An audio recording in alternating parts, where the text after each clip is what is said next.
یہ زیارت مخصوصاً زیارت اربعین بہت بڑی سعادت ہوتی ہے اگر انسان سمجھے۔ بعض اوقات ایسا ہوتا ہے کہ مہمان نااہل ہوتا ہے اور میزبان کا کوئی قصور نہیں ہوتا، وہ اپنے گھر میں اپنے دسترخوان پہ تمام اہتمام وہ کر لیتے ہیں، لیکن مہمان میں کبھی صلاحیت نہیں ہوتی کہ وہ استفادہ کر سکے۔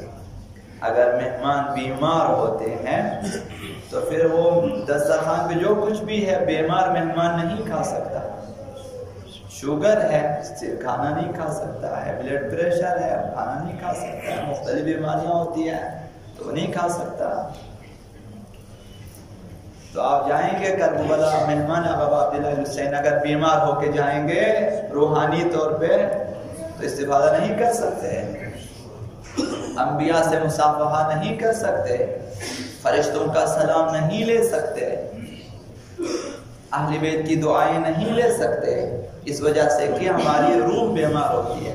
آداب زیارت اس مقصد کے لیے ہے کہ ہم یہاں سے اپنی روح کو ٹھیک کر کے جائیں تاکہ وہاں جو دسترخوان وسیع و عریض آقا عبداللہ حسین ہے معنوی، وہاں سے ہر طرح کا جو ہے استفادہ ہم کر سکیں، وہاں سے خداوند متعال کی اجازت سے ہم انبیاء سے مصافحہ کر سکیں، خداوند متعال کی طرف سے جو فرشتے سلام لے کر آتے ہیں وہ ہماری خدمت میں آ سکے اور ہمیں وہ سلام دے دیں۔ وہ جو فرشتے ہر زائر پہ مأمور ہوتا ہے وہ فرشتے آ جائیں، ہمارے ساتھ آ جائیں۔ بعض فرشتے آپ کے گھروں تک آتے ہیں، بعض فرشتے آپ کو گھروں تک واپس پہنچاتے ہیں، بعض فرشتے ایسے ہیں جو آپ کی موت تک آپ کے ساتھ رہتے ہیں زیارت آقا عبداللہ حسین کی وجہ سے۔ ضروری ہے کہ آداب زیارت کی رعایت کریں۔ پہلے بھی عرض کیا اپنے ہم سفروں کے ساتھ نیک سلوک کریں، یہ ایک رعایت ہے۔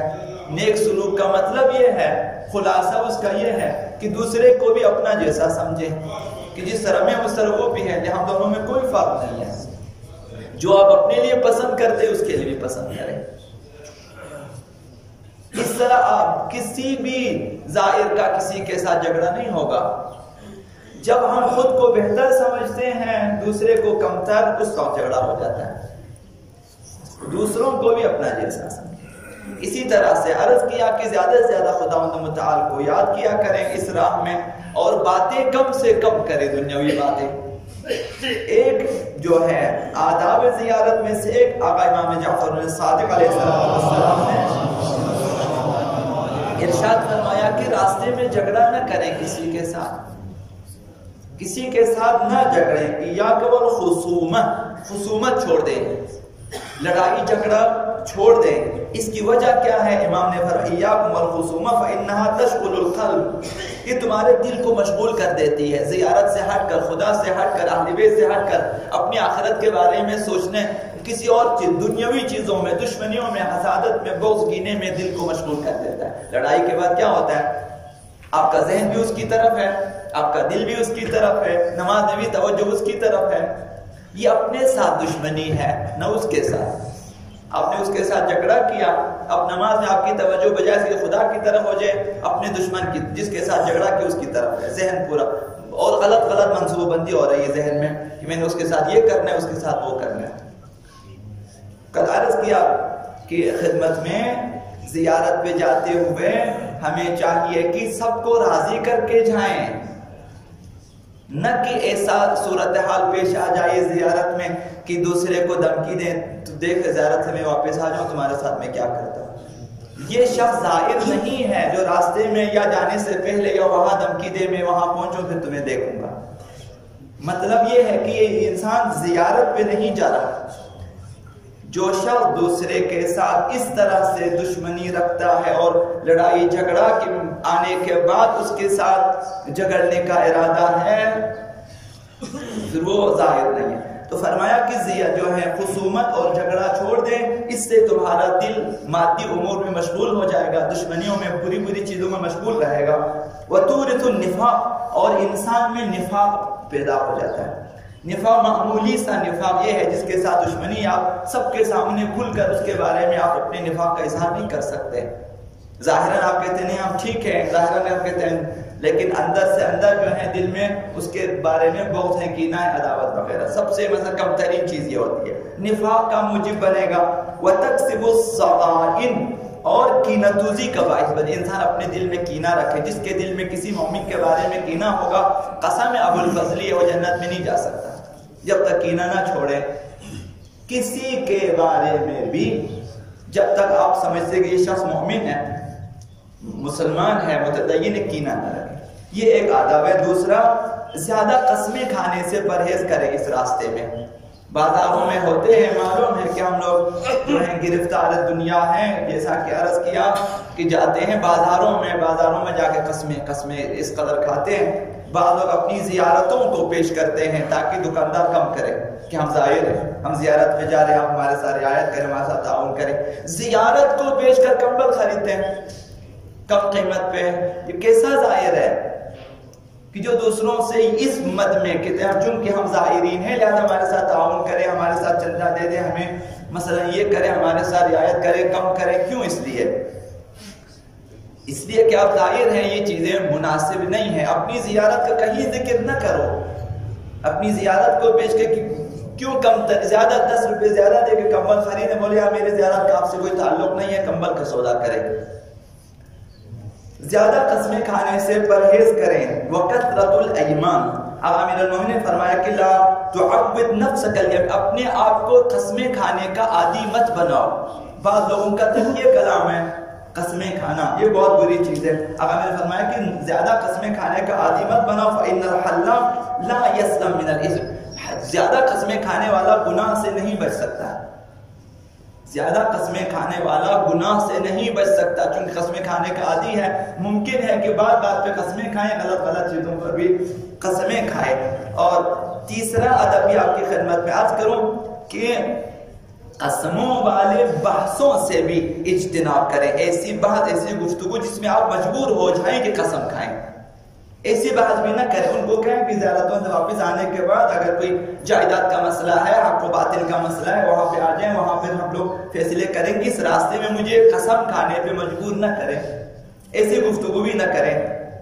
فَإِذَا فَعَلْتَ ذَلِكَ تب فرمایا کہ یہ جو آداب آغاز مساجد نے بہت سارے آداب بیان کیے. اس کے بعد فرمایا اگر یہ آداب کی رعایت کرو گے تو تمہارا حج بھی کامل ہے تمہارا عمرہ بھی کامل ہے زیارت بھی کامل ہو جائے گی. تو جو ہے ایسی بحث اور ایسی گفتگو جس میں قسم کھانا پڑے. آقا امام رضا علیہ السلام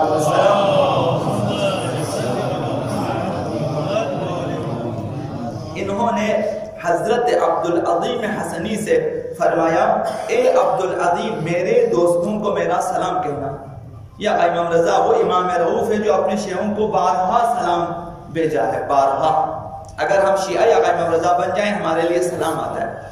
فرمایا کہ میرے شیعوں کو میرا سلام کہہ دیں. ابلغ عنی اولیاء السلام میرے دوستوں کو میرا سلام کہہ دیں. ومرہم بالصدق فی الحدیث انہیں کہہ دو کہ سچ بولیں ہمیشہ.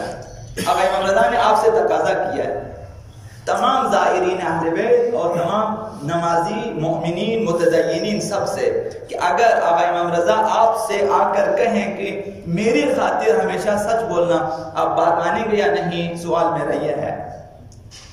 یہ صرف آقا امام رضا کی بات نہیں انہوں نے سلام بھیجا پہلے ہمارا سلام اس کے بعد کہو کہ سچ بولیں تم ہمارے شیعہ ہو سچ بولیں. وَأَدَاءِ الْأَمَانَةِ امانتیں واپس کر دیں. بہت سارے لوگ ساری عمر کھاتے ہیں پھر اولاد کو وصیت بھی نہیں کرتے کہ امانتیں واپس کریں. یہ شیعہ ہونے کی نشانی نہیں ہے. وَقُلْ لَهُمْ أَلَّا يَجْعَلُوا لِلشَّيْطَانِ عَلَىٰ أَنفُسِهِمْ سَبِيلًا شیطان کو اپنے اوپر مسلط نہ ہونے دیں. کوئی ایسا کام نہ کریں کہ شیطان تمہارے اوپر مسلط ہو جائے.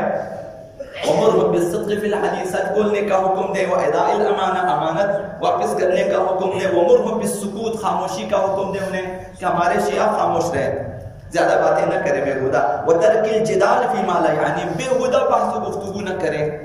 سیاسی گفتگو اس قدر مزیدار گفتگو ہوتی ہے لوگ بیٹھے ہوتے ہیں سیاسی گفتگو کرتے ہیں کہ پی پی نے یہ کیا تو فلاں نے یہ کیا تو اس کا مسئلہ. بےہودہ گفتگو جو ہے ان سے پرہیز کریں. اس وقت ہے کہ ہم اپنی زیارتوں کو کامل کر سکتے ہیں اور ایسی زیارت کر سکتے ہیں کہ اہل بیت قبول کریں.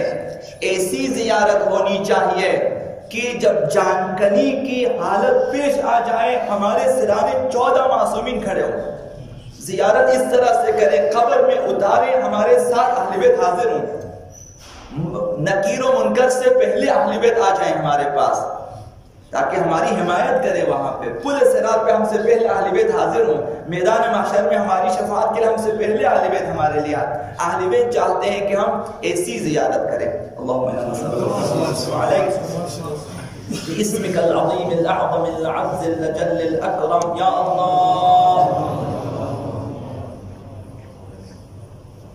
یا اللہ یا رحمان یا رحیم یا مقلب القلوب ثبت قلوبنا على دینک، اللہم نور قلوبنا یا اللہ وبیر وجوہنا یا اللہ واہلک اعداءنا یا اللہ واشف مرضانا یا اللہ وآمن من کل بلائنا یا اللہ واغفر ذنوبنا یا اللہ واستر عیوبنا یا اللہ بحق محمد وآلہ الطیبین الطاہرین إلى روح المؤمنين والمؤمنات، رحم الله من يقرأ الفاتحة مع الصلاة.